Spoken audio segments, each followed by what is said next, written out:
Ready or not, summer is coming, and Wayfair's Memorial Day clearance is on now. Right now through May 25th, get up to 70% off everything home at Wayfair. Plus, score amazing doorbuster deals all sale long and surprise flash deals on Memorial Day. We're talking thousands of products at every style and budget. Now is the time to save big on must-haves for your patio, backyard, and beyond. These savings won't last, so don't wait. Shop Wayfair's Memorial Day clearance now through May 25th. Wayfair, every style, every home. It's time for the Larry H. Miller Utah Summer Games at Southern Utah University in Cedar City. Register today to participate in the 40th anniversary season of a Utah sports tradition at utahsummergames.org. Participate in over 50 sports around the state. Then plan to join the opening ceremonies Friday, June 5th, presented by State Bank of Southern Utah. Register today to participate in the 40th anniversary season of the Larry H. Miller Utah Summer Games. It's time to break down the biggest stories of the day. This is the top 3 stories of the day on KSLSports.com. On 97.5, the KSL Sports Zone. Jake and Ben, 97.5, the KSL Sports Zone. Jake Scott, Ben Anderson. This Gwen Stefani, she still performs then. She's at the Sphere? It's No Doubt, yeah. Oh, the band is together again? The band is back together. For anybody will come back together at the Sphere, you know? Yeah. Because she dated one of the, it was like the guitar player or something, right? Yes. And then that ended badly? Yes. And eventually led to the, because this is just Gwen Stefani, right? This is not No Doubt.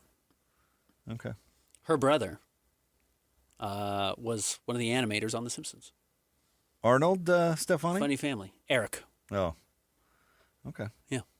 Funny. Is she funny? What if she's still funny? I don't know. People have kind of was she ever turned funny on her. I don't know. She's interesting. I get okay, but I mean, even in her heyday, I didn't think like, oh, that song is funny. Kind of angsty. Sure. She's a young person. Right. They're all angsty. All right. Christian.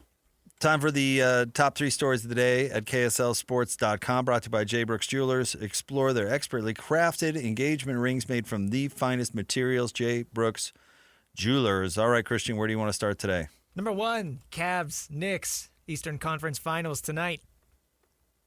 Look out, bro. Donovan's going for like 35. I believe that. He probably will. I can't believe. Oh, Donovan!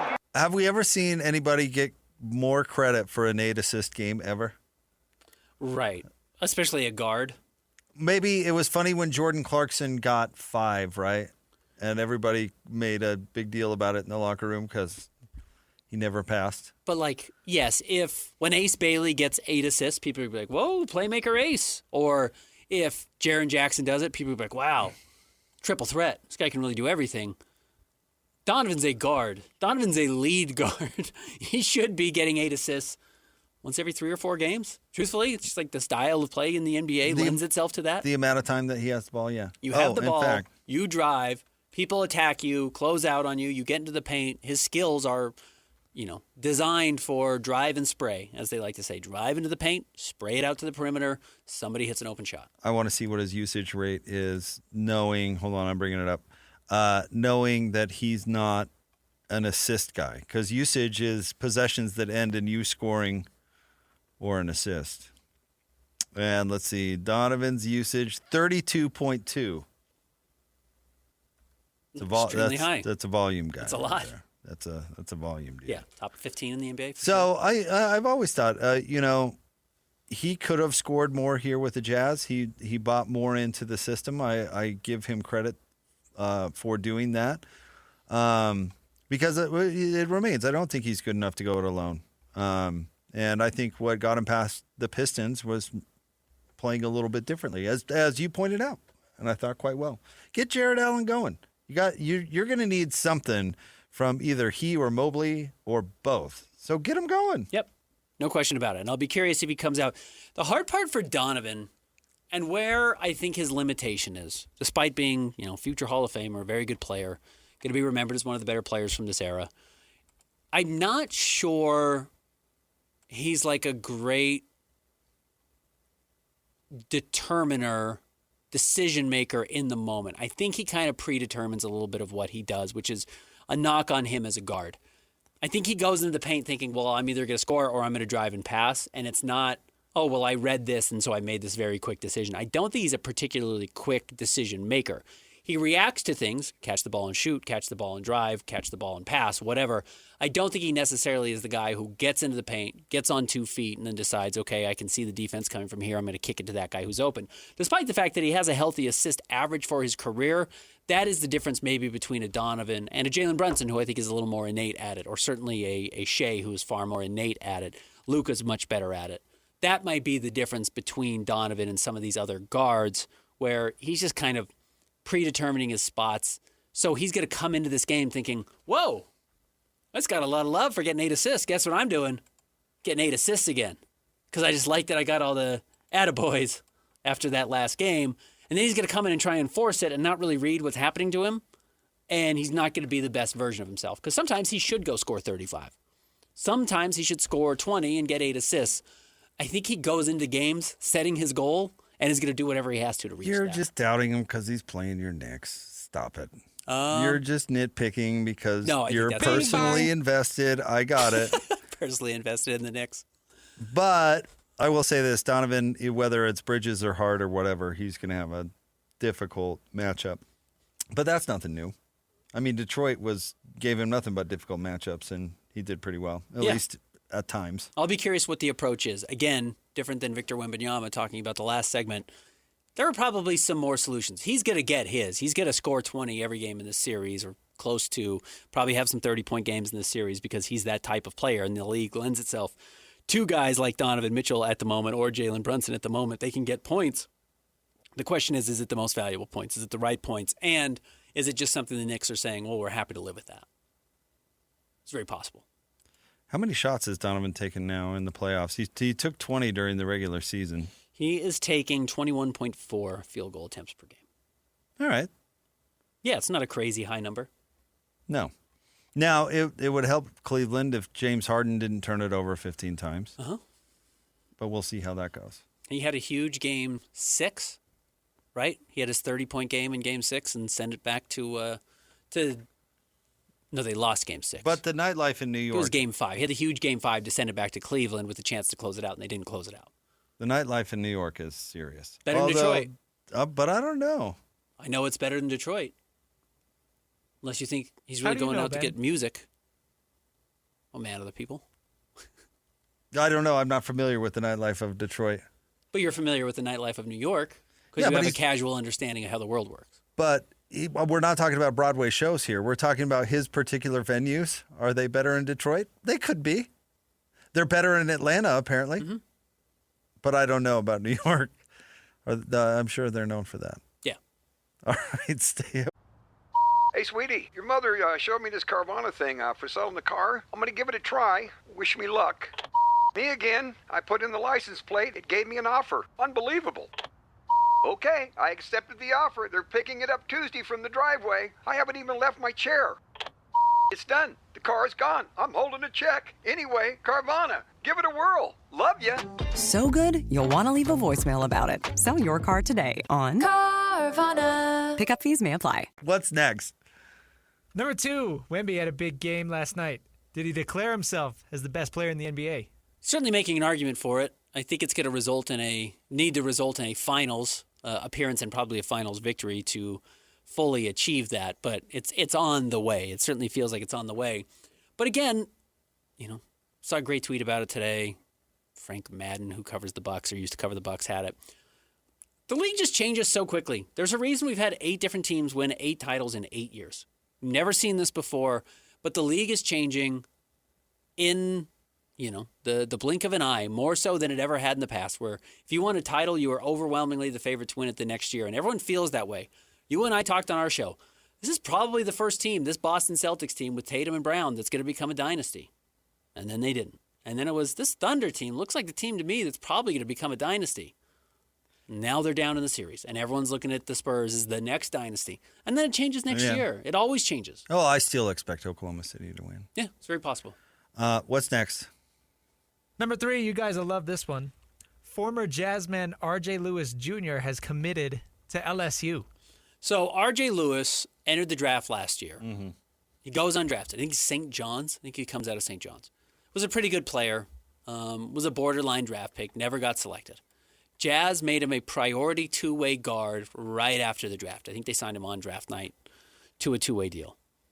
Then the Boston Celtics call and say, hey, Austin Ainge, we got to get off of this George Niang guy. We hate him, and because everyone hates George. And so how do we move him? And Jazz said, we don't hate him as much as you might, so we'll take him back. And they said, well, we can't take any money back. We can't take anything back from you. How do we get him? And they say, well, we've got this guy, R.J. Lewis, that we don't really care about.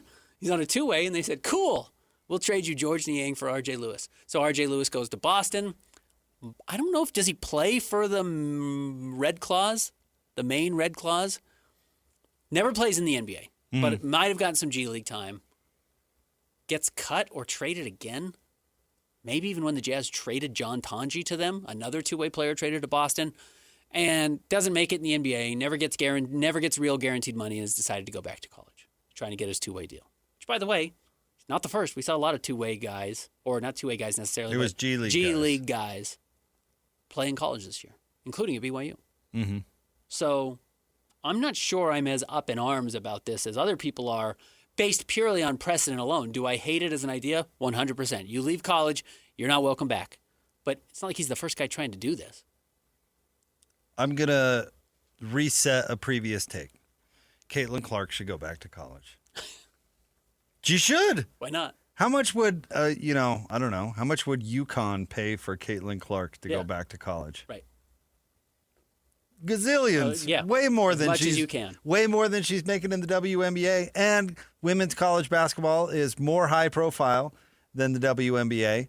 Although the WNBA is getting more shine than it's gotten before, so maybe it's on its way. But I would still say the women's NCAA tournament is a bigger deal than the WNBA. Caitlin Clark should go back to college. Yeah. Plus, they treat her badly. Uh-huh. Be like, I'm getting my eyes gouged out up here. I'm going back to college. And then sue to stay. And say, hey, you can't force me to go. What do you mean eligibility? Where's that written on Mount Sinai? Yeah, show me where that is. By the way, I don't think R.J. Lewis ever played a G League game. So why are people fighting this? He technically doesn't have any eligibility left. Okay, he left, so he used up his 5 years? He played 4 years, but he didn't redshirt any. I think he only played 3 years. UMass, 2 years at St. John's. So I don't even think he exhausted his eligibility. No, I know he didn't because he was the only player last year. I remember I wrote this article. He was the only player in the draft last year who was technically an underclassman, meaning he had eligibility left to declare early and not get drafted. He's the only player. Everybody else who had an eligibility left went back to college or got drafted. He was the only guy who didn't. And I was not making fun of him, but I made note of it at the time. That dude left millions of dollars on the table. The way you're talking about Caitlin Clark could have made more money in college than she does in the WNBA. R.J. Lewis could have made more money going back to wherever, UConn. Go back to St. John's, transfer to Kentucky, transfer to BYU, whatever, and get a huge payday, but he decided he wanted to go try out for the NBA even if he wasn't going to get drafted. And he didn't.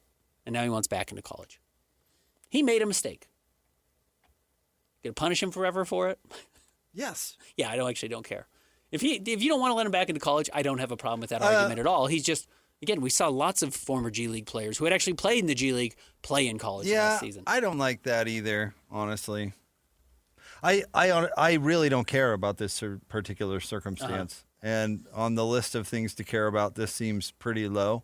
I think that once you go pro, that your college days, what we used to call amateur days, are over, and there was a hard and fast line there, but they erased all the rules. So yeah, they have changed that. Doesn't mean I have to like it. In fact, Abdullah Ahmed, who played for BYU last year, who stunk out loud. That guy was not good at basketball, despite the fact that he had apparently been in the G League. He's playing for his next college already. He left BYU. He was going to UMass, ironically, where R.J. Lewis started his college career. But yeah, we've set this precedent. You're welcome. You can come and play. Now, I know they tried to change it, and there was the Baylor kid who tried to go back to Baylor and committed, and the NCAA ruled he was ineligible. But, yeah, case to case, I don't know. There's a chance Sorsby comes back and plays at Texas Tech. I don't know. They seem to make it up depending on how they feel that day. So, and I mean the judges and the juries. It's usually just the judges deciding on these things, but it doesn't seem like there's any consistency on what to expect. So if R.J. Lewis can go get $2 million to play college one more year, God bless him. I forgot Bill Wade was the coach there at LSU. No wonder. No wonder. Yeah. Old Billy Wade. Should call up Walker Kessler. They heard you were a restricted free agent. Up to his old tricks You know again. where you're not restricted? College basketball. Right here at LSU. No restrictions. Come aboard. You're going to love it. All right, stay tuned. We've got more Jacob Man coming up next. I should tease. We've got David Locke. Yes, the David Locke is coming on the show at the top of the 4 When was o'clock the last hour. time we talked to David? It's been a while. Because back when we were in the midday, we were of such low priority for most people, David included, that he was going on other shows. But now here we are, Ben. We get to talk to David. It was James Nagy, by the way, who I believe was not able to play at Baylor this year. I don't think he was able to go back. Anyways, huge mess. Yeah, I'm excited to talk to David. No rules. Yeah, just case to case. Jacob Ed, 97.5, the KSL Sports Zone. Summer is all about freedom, fun, and growing up. And between the ages of 9 and 13, kids are starting to form their views about alcohol. With more independence, their still developing brains need more guidance and support than ever. That's why summer is the perfect time to stay connected and plan fun, safe family activities together. Research shows kids who spend quality time with their parents doing what they enjoy are less likely to drink underage. And when kids feel close to you, they're more likely to listen, especially when you set clear expectations. In fact, kids who drink before 15 are far more likely to struggle with alcohol later. This summer, create a no-bummer summer with fun, alcohol-free activities for your kids. Go to summer.parentsempowered.org to take a quick quiz and discover ideas tailored to your family. A little time together can make a big difference. For more information and to learn more about how to prevent underage drinking, visit parentsempowered.org. I sold my car in Carvana last night. Well, that's cool. No, you don't understand. It went perfectly. Real offer, down to the penny. They're picking it up tomorrow. Nothing went wrong. So, what's the problem? That is the problem. Nothing in my life goes as smoothly. I'm waiting for the catch. Maybe there's no catch. That's exactly what a catch would want me to think. Wow, you need to relax. I need to knock on wood. Do we have wood? Is this table wood? I think it's laminate. Okay, yeah, that's good. That's close enough. Car selling without a catch. Sell your car today on Carvana. Pickup fees may apply.